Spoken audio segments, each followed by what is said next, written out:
Genesis chapter 45. Then Joseph couldn't control himself before all those who stood before him, and he called out, "Cause everyone to go out from me." No one else stood with him, while Joseph made himself known to his brothers. He wept aloud. The Egyptians heard, and the house of Pharaoh heard. Joseph said to his brothers, "I am Joseph. Does my father still live?" His brothers couldn't answer him, for they were terrified at his presence. Joseph said to his brothers, "Come near to me, please." They came near. He said, "I am Joseph, your brother, whom you sold into Egypt.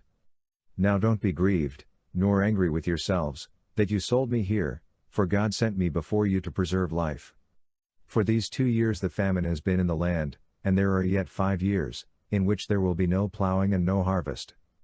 God sent me before you to preserve for you a remnant in the earth, and to save you alive by a great deliverance. So now it wasn't you who sent me here, but God, and He has made me a father to Pharaoh, lord of all his house, and ruler over all the land of Egypt. Hurry, and go up to my father, and tell him, this is what your son Joseph says, God has made me lord of all Egypt. Come down to me. Don't wait.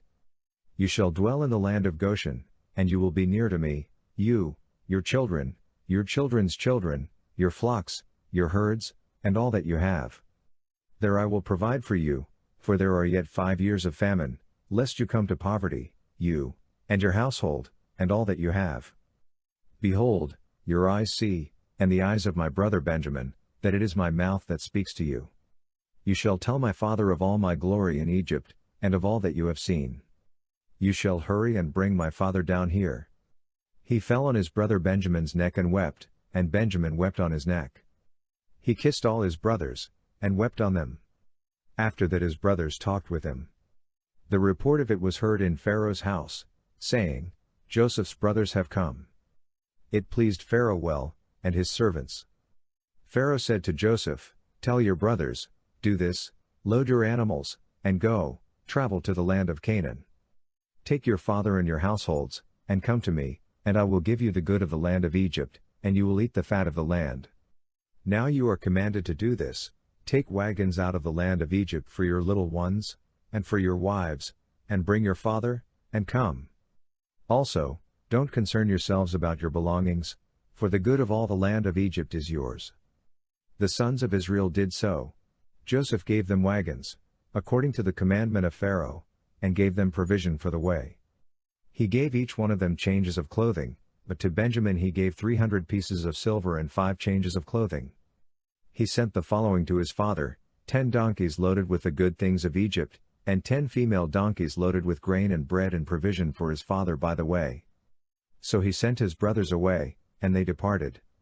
He said to them, "See that you don't quarrel on the way."